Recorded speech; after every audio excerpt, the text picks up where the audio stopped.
10 for work together.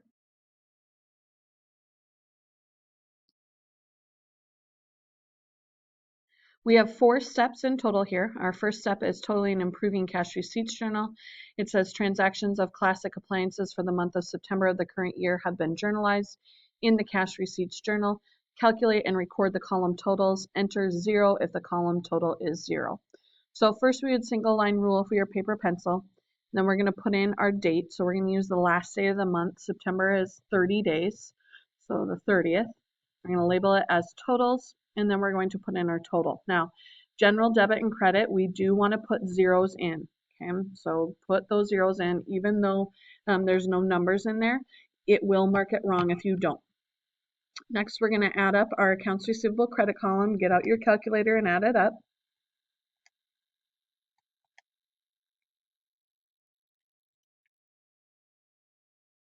I get 4,089.15. Next, our sales credit column.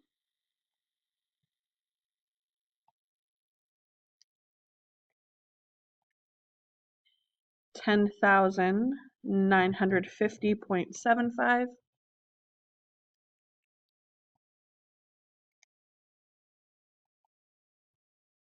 $618.74.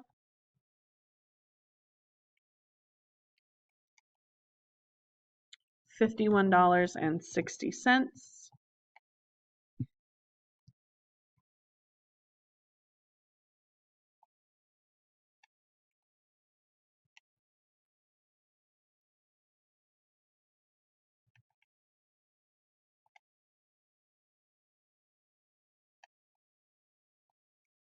And cash credit or debit, $15,607.04. Okay, they do have a little table set up for us to prove. So I'm just moving these totals down. So general debit was 0, general credit was 0, accounts receivable credit was 4,089.15, sales credit is 10,950.75, sales tax payable credit was 618.74, sales discount debit 5160, and cash debit 15,607.04. Then I want to add up those debits and credits. My debits, I get 15,658.64, and credits,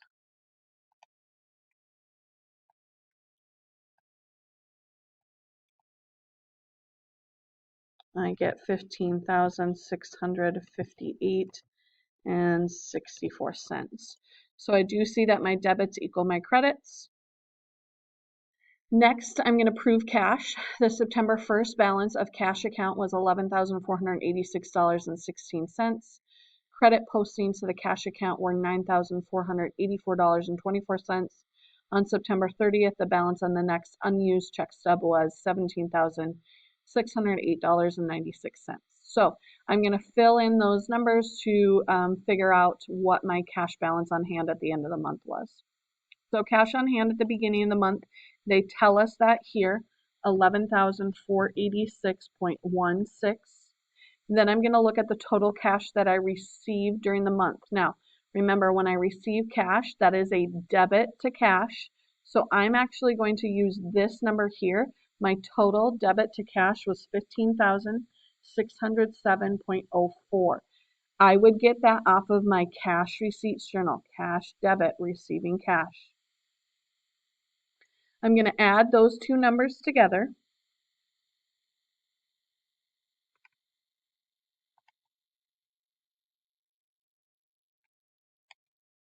So the balance I get here is $27,093.20.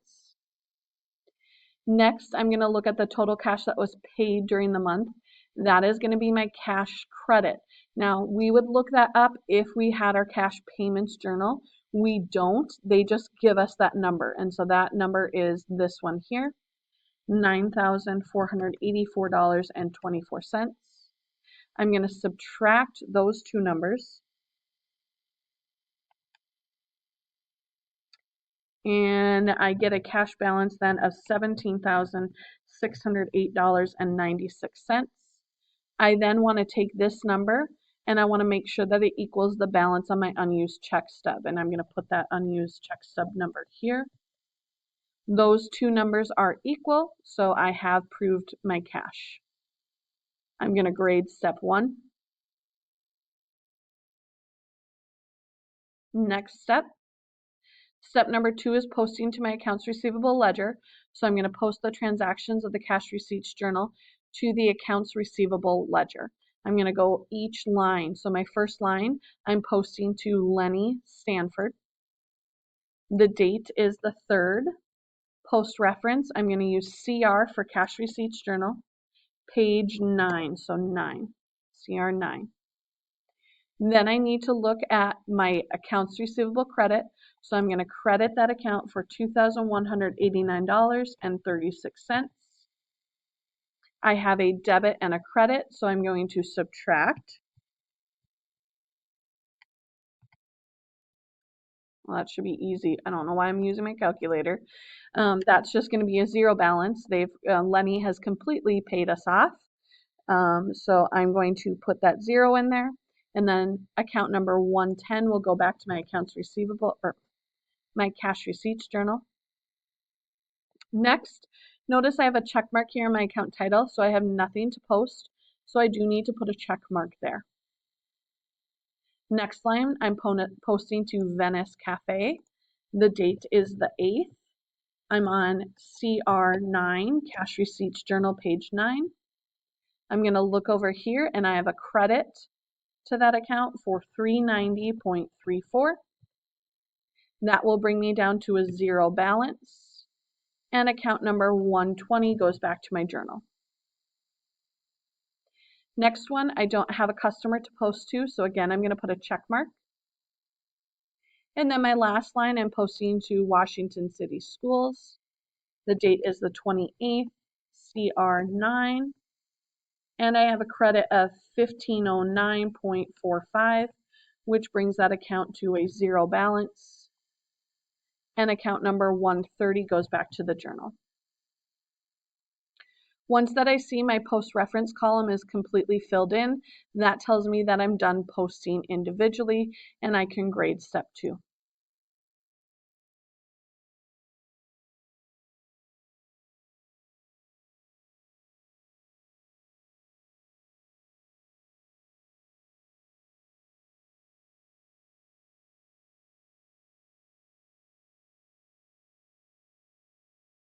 Okay, so they're actually counting a bunch wrong on here for us.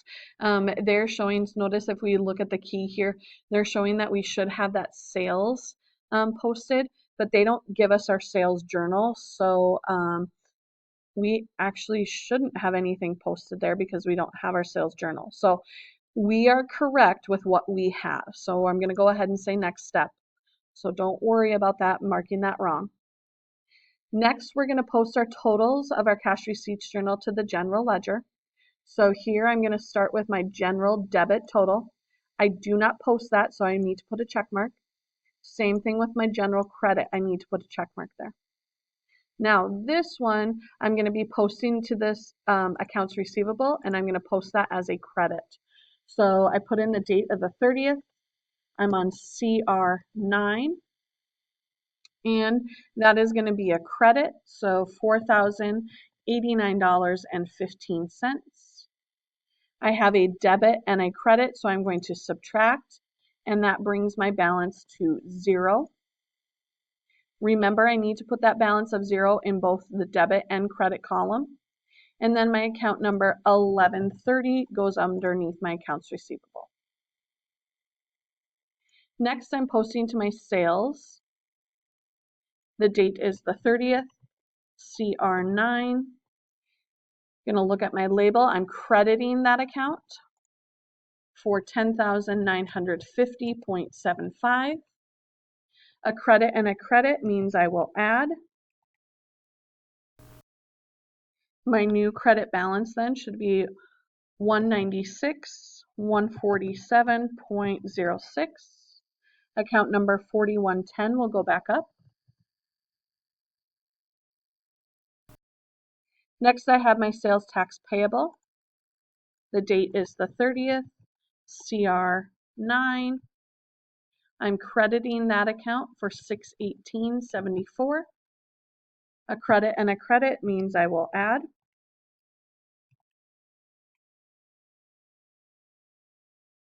My new balance is $3,102.92.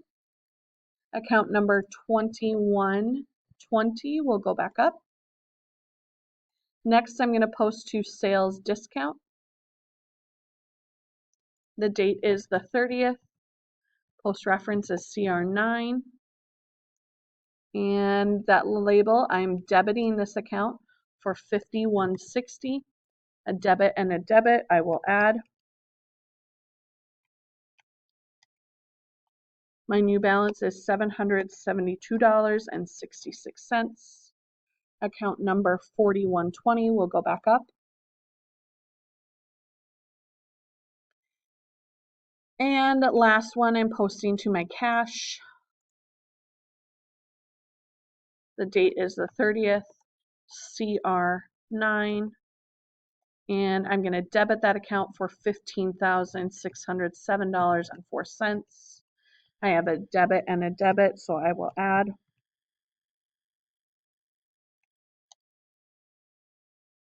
And my new balance is $17,608.96. Account number 1110 will go back up. Now, I'm assuming since I have these blank lines that I'm going to have some wrong again for that sales. We'll see what they do. Yep.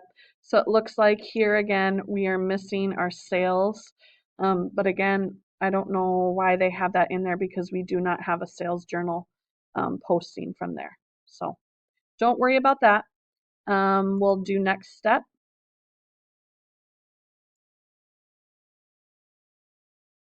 Our accounts receivable schedule, then, they have prepared the first part of it for us, the heading, who, what, when. They've also put our customer names in there, so we just need to put in those totals. So our first one, Lenny Stanford, owes us $1,696. Venice Cafe owes us $2,713.60. And Washington City Schools owes us $2,529. We're then going to add those three numbers together to get our total accounts receivable.